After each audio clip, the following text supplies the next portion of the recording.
ഇന്ത്യയിൽ അതിവേഗത്തിൽ വ്യാപിച്ചുകൊണ്ടിരിക്കുന്ന സൈബർ തട്ടിപ്പായി മാറിയിരിക്കുകയാണ് ഡിജിറ്റൽ അറസ്റ്റ്.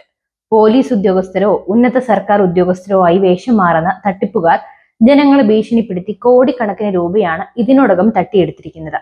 സാധാരണക്കാർ മുതൽ പ്രമുഖർ വരെ ഇത്തരം തട്ടിപ്പുകൾക്ക് വിധേയരാകുന്നു. രാജ്യത്തിന്റെ വിവിധ ഭാഗങ്ങളിൽ നിന്നും ഇത്തരം കേസുകൾ വലിയ തോതിൽ റിപ്പോർട്ട് ചെയ്തു തുടങ്ങിയതോടെ വിഷയത്തിൽ കേന്ദ്ര ആഭ്യന്തര മന്ത്രാലയം ശക്തമായ നടപടികളുമായി മുന്നോട്ട് പോയിരിക്കുകയാണ്. ഇത്തരം കുറ്റകൃത്യങ്ങൾ തടയുന്നതിനായി കേന്ദ്ര ആഭ്യന്തര മന്ത്രാലയം കർശനമായ നിയമ നടപടികളോടൊപ്പം തന്നെ വലിയ തോതിലുള്ള ബോധവൽക്കരണ പരിപാടികളും ആരംഭിച്ചു. തട്ടിപ്പുകാർക്ക് ശിക്ഷ ഉറപ്പാക്കുന്നതിനോടൊപ്പം തന്നെ ജനങ്ങൾക്കിടയിൽ ജാഗ്രത വർദ്ധിപ്പിക്കുക എന്ന ലക്ഷ്യവും ആഭ്യന്തര മന്ത്രാലയത്തിനുണ്ട്. ആഭ്യന്തര മന്ത്രാലയം വിഷയം ഗൗരവത്തോടെ എടുത്തതോടെ നിരവധി തട്ടിപ്പുകാരും വലയിലായി കഴിഞ്ഞു. 81 വയസ്സുള്ള വയോധികയെ കബളിപ്പിച്ച് 7.8 കോടി രൂപ തട്ടിയെടുത്ത സംഘത്തിലെ കാർത്തിക് ചൗധരി എന്ന 20-കാരനെ മുംബൈയിൽ വെച്ച് സൈബർ പോലീസ് കഴിഞ്ഞ ദിവസം അറസ്റ്റ് ചെയ്തു. വ്യാജ സന്ദേശങ്ങളിലൂടെയും വീഡിയോ കോളുകളിലൂടെയും ഭീഷണിപ്പെടുത്തി ഹൃദയിൽ നിന്നും തട്ടിയ പണത്തിൽ നിന്നും 1.98 ലക്ഷം രൂപ പിൻവലിച്ച് മറ്റുള്ളവർക്ക് കൈമാറിയ കാർത്തിക് കമ്മീഷനായി ഒരു തുക സ്വീകരിച്ചു. ബംഗളൂരു, ഡൽഹി, ഹൈദരാബാദ്, ചെന്നൈ, കൊച്ചി തുടങ്ങിയ നഗരങ്ങളിലും സമാനമായ തട്ടിപ്പുകൾ റിപ്പോർട്ട് ചെയ്തിട്ടുണ്ട്. 2024 ജനുവരി മുതൽ ഏപ്രിൽ വരെ മാത്രം 120.3 കോടി രൂപയുടെ നഷ്ടം ഈ തട്ടിപ്പുകാർ മൂലം ഉണ്ടായെന്നാണ് ചില റിപ്പോർട്ടുകൾ പറയുന്നത്. തട്ടിപ്പിന്റെ രീതിയെക്കുറിച്ച് പറയുകയാണെങ്കിൽ, ഈ തട്ടിപ്പുകാർ സാധാരണ രീതിയിൽ എന്ന നിലയിൽ വിളിച്ച് നിങ്ങളുടെ ബാങ്ക് അക്കൗണ്ടുകൾ, ആധാർ നമ്പറുകൾ അല്ലെങ്കിൽ കൊറിയർ പാഴ്സലുകൾ എന്നിവ ക്രിമിനൽ കേസുകളുമായി ബന്ധപ്പെട്ടിരിക്കുന്നുവെന്ന് അവകാശപ്പെടും. നിശ്ചിത തുക പിഴയായി അടയ്ക്കാത്ത പക്ഷം ഉടൻ തന്നെ അറസ്റ്റ് ചെയ്യുമെന്ന് ഭീഷണിപ്പെടുത്തലാണ് അടുത്ത ഘട്ടം.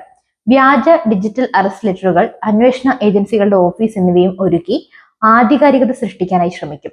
എന്നാൽ ഒരു അന്വേഷണ ഏജൻസിയും ഇത്തരം ഡിജിറ്റൽ അറസ്റ്റ് നോട്ടീസുകൾ പുറപ്പെടുവിപ്പിക്കില്ല എന്നാണ് സർക്കാർ തന്നെ വ്യക്തമാക്കിയിരിക്കുന്നത്. ഇനി ആഭ്യന്തര മന്ത്രാലയം സ്വീകരിച്ച നടപടികൾ നോക്കുകയാണെങ്കിൽ, national cyber crime reporting portal, 1930 help line എന്നിവ വഴി പൗരന്മാർക്ക് തട്ടിപ്പുകാർ ഉടൻ തന്നെ റിപ്പോർട്ട് ചെയ്യാം. Citizen financial cyber fraud reporting and managing system സംശയാസ്പദമായ അക്കൗണ്ടുകളൊക്കെ മരവിപ്പിച്ച് വൻ തുകകൾ വീണ്ടെടുക്കാനായി സഹായിക്കും.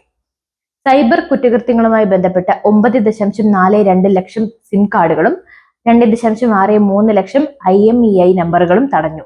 ഇന്ത്യൻ നമ്പറുകളെ അനുകരിക്കുന്ന അന്താരാഷ്ട്ര സ്പൂഫ് കോളുകൾ തടയാനായി ടെലികോം ദാതാക്കൾ സർക്കാരുമായി സഹകരിക്കുന്നുമുണ്ട്. പത്രങ്ങൾ, ടെലിവിഷൻ, മെട്രോ പ്രഖ്യാപനങ്ങൾ, പ്രസാർ ഭാരതി സംപ്രേഷണങ്ങൾ, സോഷ്യൽ മീഡിയ എന്നിവ വഴി തട്ടിപ്പിന്റെ തന്ത്രങ്ങളെക്കുറിച്ച് ജനങ്ങളെ ബോധവൽക്കരിക്കുന്നുമുണ്ട്. Indian cyber crime coordination centre, cyber fraud mitigation centre എന്നിവ ബാങ്കുകൾ, ടെലികോം ദാതാക്കൾ, സംസ്ഥാന പോലീസ് എന്നിവയുമായി ഏകോപിപ്പിച്ച് പ്രവർത്തിപ്പിക്കുന്നു. പോലീസ് യൂണിറ്റുകൾക്ക് പരിശീലനവും ശേഷി വർദ്ധിപ്പിക്കലും നൽകി അന്വേഷണം വേഗത്തിലാക്കുന്നു. മുംബൈയിലെ കേസ് സൈബർ കുറ്റവാളികൾ അവരുടെ രീതികൾ നിരന്തരം പരിഷ്കരിക്കുന്നുണ്ട്. അതിനോടൊപ്പം തന്നെ അന്വേഷണ ഉദ്യോഗസ്ഥർ കൂടുതൽ വേഗത്തിലും സമർത്ഥമായും പ്രവർത്തിക്കുന്നുണ്ടെന്നതിന്റെ തെളിവുമാണ്. ആഭ്യന്തര മന്ത്രാലയത്തിന്റെ വലിയ തോതിലുള്ള നിയമനിർവഹണം, സാങ്കേതിക വിദ്യാധിഷ്ഠിത നിരീക്ഷണം, വൻതോതിലുള്ള ബോധവൽക്കരണം എന്നിവയെല്ലാം ഫലം കാണുന്നുണ്ട്. ജനങ്ങൾ ഓർക്കേണ്ടത് എന്തെന്നാൽ, ഒരു സർക്കാർ ഏജൻസിയും ഫോണിലൂടെയോ അല്ലെങ്കിൽ ഓൺലൈൻ നോട്ടീസുകൾ വഴിയോ പണം ആവശ്യപ്പെടില്ല. ഇത്തരം സമീപനങ്ങൾ സംശയാസ്പദമായി തന്നെ കണക്കാക്കണം. ഇത്തരം സന്ദേശങ്ങൾ എങ്ങാനും ലഭിച്ചാൽ ഉടൻ തന്നെ 1930 വഴിയോ NCRP പോർട്ടൽ വഴിയോ റിപ്പോർട്ട് ചെയ്യണം.